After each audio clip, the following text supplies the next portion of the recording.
Next question है, on assessing your patient, एक आपका मरीज है, उसको असेसमेंट आप उसको कर रहे हैं, उसका असेसमेंट कर रहे हैं, सैक्रल प्रेशर अल्सर, पेशेंट का असेसमेंट किया जा रहा है, उसका सैक्रल प्रेशर अल्सर है।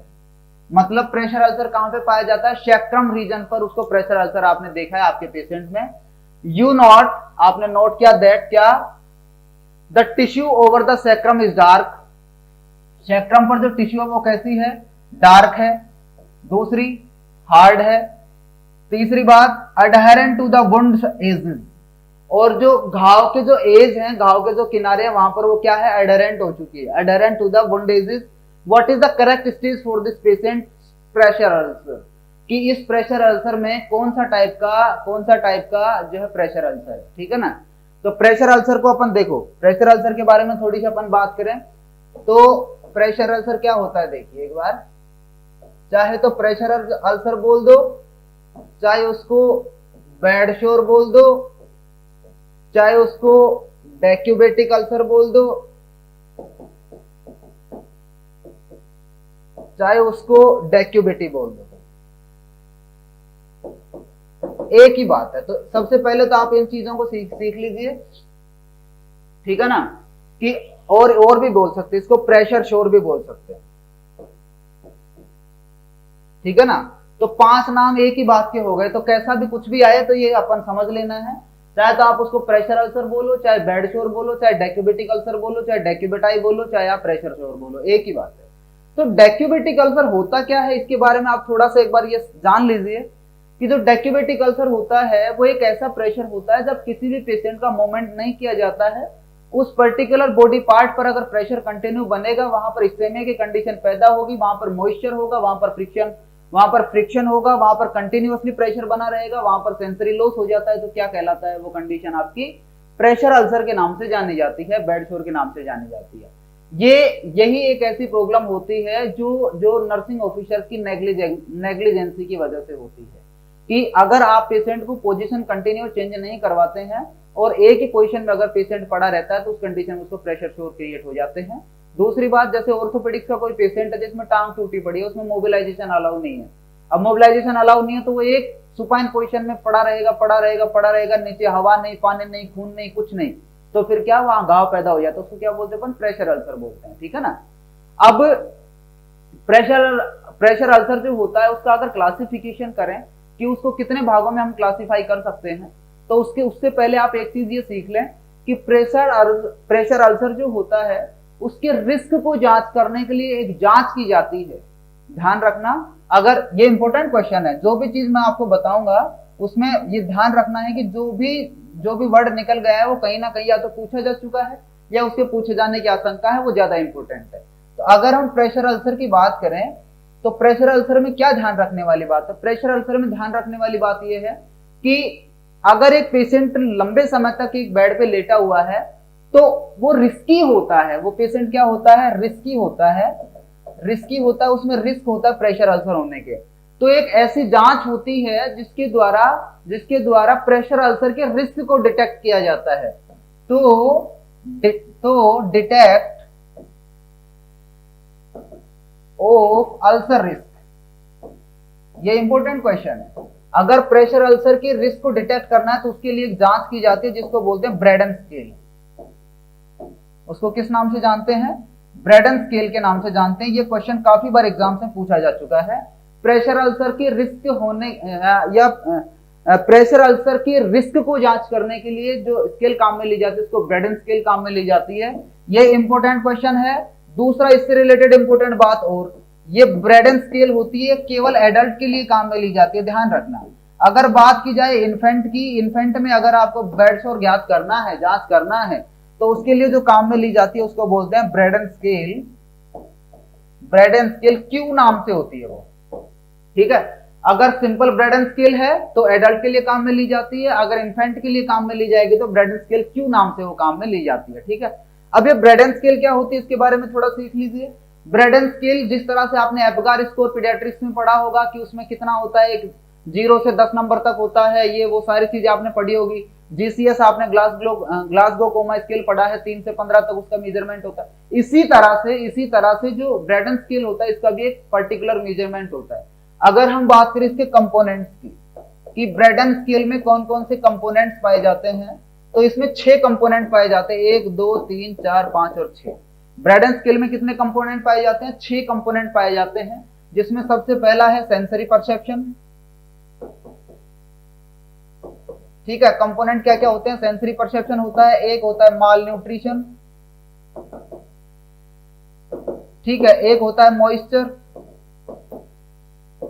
ठीक है, और एक होता है आपका फ्रिक्शन, फ्रिक्शन अपन लास्ट में ले लेंगे। उसके बाद एक होता है आपका प्रेशर। सेंसरी परसेप्शन होता है, माल न्यूट्रिशन होता है, मॉइस्चर होता है, एक होता है मोबिलिटी और एक होता है फ्रिक्शन।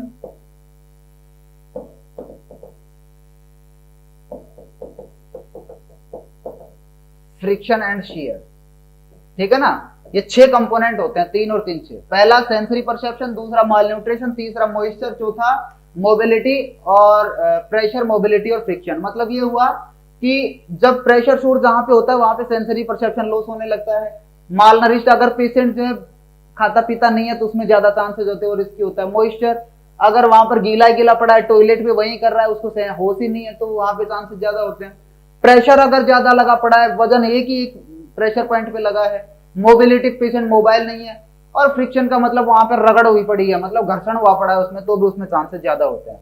अब इसमें जो स्केलिंग किस तरह से दी जाती है, तो जितने भी कंपोनेंट्स होते हैं इसमें स्केलिंग इस तरह से दी जाती है। ध्यान रखना इस बात का।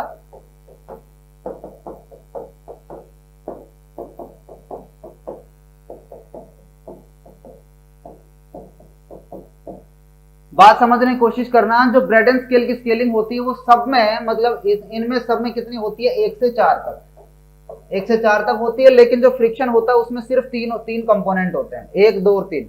फ्रिक्शन में सिर्फ 3 कंपोनेंट होते हैं। तो टोटल स्कोरिंग कितनी हुई? 4 एकम 4 दूनी 4 एकम 4 4 दूनी 8 4 3 12 4 4 16 4 5 20 4 से का 24, और इसमें से घटाएंगे तो हो गया 23। तो ब्रेडन स्केल की मैक्सिमम लिमिट कितनी होती है? 23, और मिनिमम लिमिट होती है 6। 1 2 3 4 5 6, इसमें 0 नहीं होता। तो ब्रेडन स्केल की जो लिमिट होती है वो 6 से 23 तक होती है। इंपॉर्टेंट क्वेश्चन, ध्यान रखने वाली बात है, ठीक है ना। 6 से 23 होती है। अब इसमें आप सीवियरिटी किस तरह से नापेंगे वो देख लीजिए। तो एक तो होता है एकदम नॉर्मल कंडीशन, जिसमें मतलब कोई बेड शोर होने के चांसेस नहीं है। तो अबव 90 जो होता है, अबव 90 या 90 to 23, ये तो क्या है? नॉर्मल कंडीशन, ठीक है। तो इसको हटा तो 90 to 93 तो नॉर्मल कंडीशन हो गई। उसके बाद में होती है एक माइल्ड कंडीशन, तो माइल्ड कंडीशन होती है आपके 15 से 18 तक। उसके बाद में होती है आपकी मॉडरेट कंडीशन, तो मॉडरेट कंडीशन होती है आपकी 12 से 14 तक। उसके बाद में होती है सीवियर, तो सीवियर कंडीशन होती है आपकी 9 से 11 तक। और उसके बाद में होती है वेरी सीवियर। वेरी सीवियर का मतलब बहुत ज्यादा क्रिटिकल कंडीशन है, उसमें बेड शोर होगा ही होगा, तो वो 9 से कम। तो ये होता है आपका ब्रेडन स्केल। तो ब्रेडन स्केल के बारे में याद रखना, क्वेश्चन पहले से पूछा जा चुका है कि ब्रेडन स्केल किस लिए काम में लिया जाता है। तो बेड शोर में रिस्क को डिटेक्ट करने के लिए ब्रेडन स्केल काम में लिया जाता है। उसकी जो मेजरमेंट होता है वो 6 से 23 तक उसका नॉर्मल मेजरमेंट होता है, ठीक है। ये हो गया ब्रेडन स्केल। उसके बाद अगर बात करें हम बेड शोर के टाइप्स की, बेड शोर के टाइप्स की बात करें, टाइप्स ऑफ बेड शोर हम बात करें तो क्या होता है? देखो, टाइप्स की अगर बेड शोर की हम बात करें तो ये 4 तरह का हो सकता है। 1 नंबर, 2 नंबर, 3 नंबर और 4 नंबर। ज्यादा डिटेल में हम नहीं जाएंगे, सुपरफिशियली थोड़ा थोड़ा देखेंगे, हमारा आंसर आ जाएगा। देखो, 1 डिग्री, 2 डिग्री, 3 डिग्री और 4 डिग्री। बेड शोर कितने तरह का होता है? 4 डिग्री का हो सकता है, 4 टाइप का हो सकता है। Degree 1, degree 2, degree 3, degree 4। तो 1 डिग्री के अगर हम बात करें तो ये एपिडर्मिस को अफेक्ट करता है। अगर आप स्किन की स्ट्रक्चर के बारे में अच्छे से जानते हैं तो स्किन में 2 जो लेयर पाई जाती है, ऊपर वाली एपिडर्मिस, नीचे वाली डर्मिस। तो ऊपर वाली जो दिखाई देने वाली जो लेयर होती है वो एपिडर्मिस होती है, इसके नीचे वाली डर्मिस होती है, फिर सबक्यूटेनियस टिश्यूज होते हैं, ठीक है। उसके बाद में नर्व, बोन, जो भी आपका सामान आता रहता है, ठीक है ना। सामान का मतलब मांसपेशियां, मसल, जो भी सामान आपका जो अंदर रखा हुआ है वो सामान आने लगता है। तो जो फर्स्ट डिग्री जो बेड शोर है वो क्या होता है? एपिडर्मिस को अफेक्ट करता है, ठीक है ना। दूसरा क्या होता है? इसमें रेडनेस होती है। दूसरा क्या होता है? इसमें ये हॉट हो जाता है ना। हॉट का मतलब आप वाला हॉट मत समझना है कितनी हॉट है, वो वाली बात नहीं कि स्किन को देख के आपका जो है आपके विचार बदल जाए, ऐसा वाला हॉट नहीं है। बस हॉट है मतलब थोड़ा वार्म लगता है। और क्या होता है इसमें? एक जो विशेष या स्पेसिफिक कंसिडरेशन तो इसमें देखा जाता है वो होता है नॉन ब्लेंचेबल स्किन। कैसी स्किन दिखाई देती है? नॉन ब्लेंचेबल स्किन दिखाई देती है। ये इसका एक विशेष प्रकार का कैरेक्टरिस्टिक होता है। इस बात को भूलना नहीं है कि 1 डिग्री में जो स्पेसिफिक कंसीडरेशन देखा जाता है वो कैसा होता है? Non blanchable skin redness. ठीक है, ये वाला स्पेशल ध्यान रखना 1 डिग्री बर्न में। दूसरा डिग्री बर्न में क्या होता है? इसमें एपिडर्मिस प्लस डर्मिस। ठीक है, एपिडर्मिस और डर्मिस दोनों अफेक्ट होती हैं। इसका अगर हम स्पेशल कंसीडरेशन की बात करें तो देखो, एपिडर्मिस डर्मिस हो गया, इसमें सीवियर पेन भी होता है, सीवियर पेन भी होता है, इसमें बर्निंग सेंसेशन भी होता है। बर्निंग सेंसेशन का मतलब बर्निंग केवल यूरिन से रिलेटेड ही नहीं होता है, जो जला हुआ सा जो होता है वो बर्निंग सेंसेशन भी होता है। और स्पेसिफिक अगर इसकी बात करें तो यहां पर सीरम फील्ड ब्लिस्टर देखने को मिलता है। 2nd डिग्री बर्न में क्या देखने को मिलता है? सीरम फील्ड ब्लिस्टर देखने को मिल सकता है। सीरम फील्ड ब्लिस्टर इसमें देखने को मिल सकता है। अगर हम 3 नंबर की बात करें तो 3 नंबर में एपिडर्मिस भी अफेक्ट होएगा आपका, प्लस डर्मिस भी अफेक्ट होएगा आपका, प्लस सबकट भी अफेक्ट होएगा, मतलब सबक्यूटेनियस टिश्यू भी अफेक्ट होएगा। इसके अलावा इसमें नो पेन, इसमें कोई किसी तरह का दर्द नहीं होता है, इसमें दर्द नहीं होता है ना। और जिसको दर्द नहीं होता वही मर्द होता है, मतलब अच्छा वाला जो बेड शोर होता है वो ये वाला होता है। दर्द क्यों नहीं होता? क्योंकि इसमें जाकर के जो भी नर्व जो होती हैं, जो सेंसरी नर्व्स वो डैमेज हो जाते हैं, जिसकी वजह से देयर इज नो पेन, उसमें किसी तरह का कोई पेन नहीं दिखाई देता है। और अगर बात करें इसकी तो इसमें epi plus dermis plus subcut plus nerve plus BV plus सब, मतलब जितनी चीजें सब, एंड विजिबल बोन, और जो हड्डियां होती हैं वो दिखाई देने लगती हैं, और उसमें भी किसी तरह का कोई पेन नहीं होता है। तो 3rd डिग्री और 4th डिग्री में किसी तरह का कोई दर्द देखने को नहीं मिलता है। ठीक है, फर्स्ट डिग्री में आपका जो है जो माइनर या माइल्ड पेन, और 2nd डिग्री में सीवियर पेन देखने को मिलता है। ठीक है, तो इन कैरेक्टरिस्टिक्स को जिनको हमने देखा है, इनमें से हमारे क्वेश्चन में जो भी कैरेक्टरिस्टिक दे रखे हैं वो किसी में है क्या? देखना जरा। क्या हमने अब तक कोई डार्क पढ़ा? नहीं। क्या हमने हार्ड पढ़ा? नहीं। क्या हमने वुंड के एजेस को एडेरेंट किया? नहीं।